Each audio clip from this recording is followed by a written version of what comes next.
नियोजन की मांग को लेकर बीएसएल स्टील प्लांट के एडीएम बिल्डिंग के समक्ष विस्थापित अप्रेंटिस संघ के लोगों को कल सीआईएसएफ के द्वारा लाठीचार्ज के दौरान एक युवक की हत्या हो गई है। इसके खिलाफ आज पूरा बोकारो स्टील प्लांट का क्षेत्र को जाम कर दिया गया है। बोकारो बिरसा चौक, नया मोड़, आईटीआई मोड़, जोधाडी मोड़, तेलमोचो ब्रिज, टुपकाडी चौक, जैना मोड़, बालीडी समेत तमाम चौक चौराहों को जाम कर दिया गया है। और जो राष्ट्रीय राजमार्ग है बोकारो धनबाद रामगढ़ को भी पूरी तरह से जाम कर दिया गया है। अभी मैं बालीडी इंडस्ट्रियल चौक पर मौजूद हूं और इस वक्त आप देख सकते हैं कि इस चौक में चारों ओर से वाहनों का ये जो लंबा काफिला है पूरी तरह से जहां के तहां खड़े हैं मालवाहक और यात्री वाहन। और इस वक्त देखिए आजसू पार्टी के जिला अध्यक्ष और तमाम नेता, हम विस्थापित नेता जो हमारे पीछे खड़े हैं, पूरा वस्तु स्थिति से जानकारी आपको देंगे।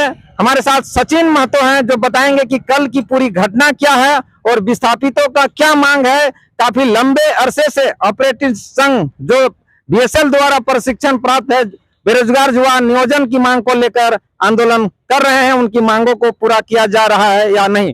सचिन जी बताइए कि आप लोगों का पूरा क्या मामला है बीएसएल के साथ? सबसे पहले तो आपको बहुत बहुत जोहार और आपके सभी दर्शकों को बहुत बहुत जोहार।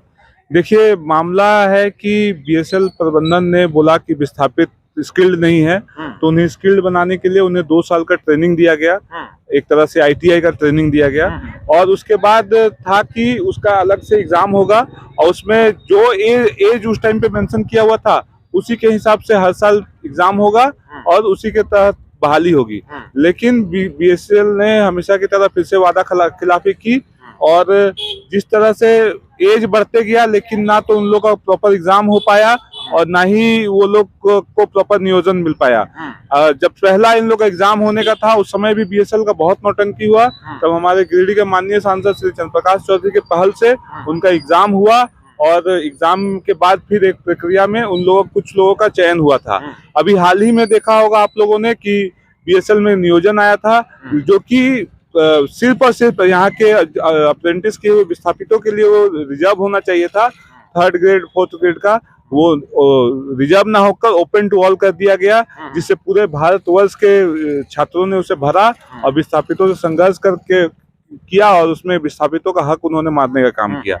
और विस्थापित अप्रेंटिस संघ के साथी हमारे काफी दिनों से आंदोलनरत थे और उनकी एक ही मांग थी कि जो बीएसएल का वादा था कि अप्रेंटिस करवा के एग्जाम लेके उसके बाद फिर नियोजन करवाएंगे, लेकिन उससे अपने बातों से मुकरती गई और अंततः ऐसा हालत हो गया कि 60 सालों में जो नहीं हुआ था कल वो ऐसी घटना हुई। कल एक विस्थापित युवक की सीआईएसएफ की पिटाई से लाठीचार्ज से मृत्यु हो गई। काफी दुखद घटना है और आप देख रहे होंगे कि पूरा नावाडी से लेके पिंडरा जोरा और इधर तेलमोचो ब्रिज से लेके खुसरो और आपका जैना मोड़ और हाँ बहादुरपुर पेटरवार तक पूरा जाम लगा हुआ है। जैसे ये घटना हुई हम लोग रांची में थे कल, हमारे पार्टी के केंद्रीय अध्यक्ष ने तुरंत हमें निर्देश दिया कि ऐसी ऐसी घटना हुई है, तुम लोग तुरंत जाओ जगह पे। और हम लोग तुरंत यहाँ पे आए। उसके बाद फिर हम लोग रात भर डटे रहे। आज तक इतिहास में ऐसा नहीं हुआ था कि बीएसएल प्लांट में 9 गेट हैं, 9 गेट आज तक कभी भी बंद नहीं हुआ था। कल हम लोगों ने सबके सहयोग से उस 9 गेटों को बंद करवाने का काम किया। हमने भी ये जो मनसा सिंह गेट है रात भर हम लोग वहाँ डटे रहे। नाइट शिफ्ट और ए शिफ्ट और जनरल शिफ्ट के लोगों को वहाँ पे घुसने नहीं दिया गया है और अभी हम जा रहे हैं फिर से। अभी प्रयास रहेगा कि बी शिफ्ट में और फिर से नाइट शिफ्ट जो होगा उसमें भी किसी भी कार्य जो वर्कर हैं उन्हें घुसने नहीं दिया जाए। जिला प्रशासन के द्वारा अभी क्या पहल किया गया है? अभी तक जिला प्रशासन के द्वारा अभी तो ऐसे कुछ वर्बली पहल नहीं हुआ है, लेकिन सोशल मीडिया के माध्यम से देख रहे हैं कि उनके परिवार को 20 लाख रुपए का मुआवजा और उनके एक परिवार से एक सदस्य को नियोजन देने की बात चल रही है। बड़े ही दुख की बात है कि इलेक्ट्रो स्टील जैसा प्राइवेट कंपनी जो कि सेल से बीएसएल से काफी छोटा है, वो किसी घटना हो जाने पे 25 लाख का मुआवजा देती है और सेल जो कि एक महारत्न भारत सरकार की कंपनी है वो 20 लाख रुपया मुआवजा दे रही है, वो भी एक विस्थापित को।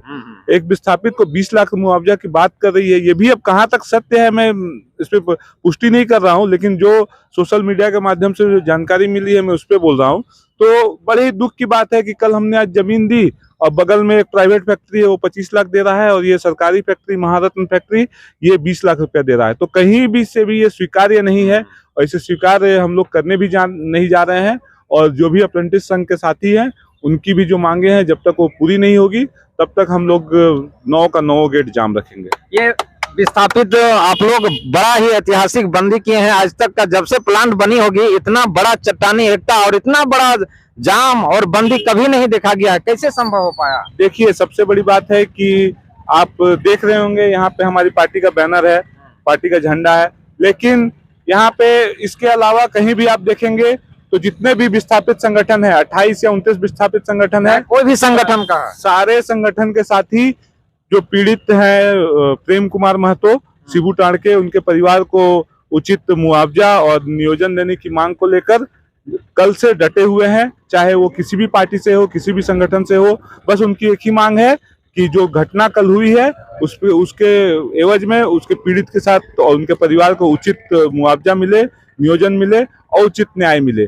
बस एक ही मांग है, इसीलिए अभी सब तक सारे लोग संगठित होकर बीएसएल का चक्का जाम करने का काम अपने चट्टानी एकता के थ्रू करने का काम किए हैं। धन्यवाद।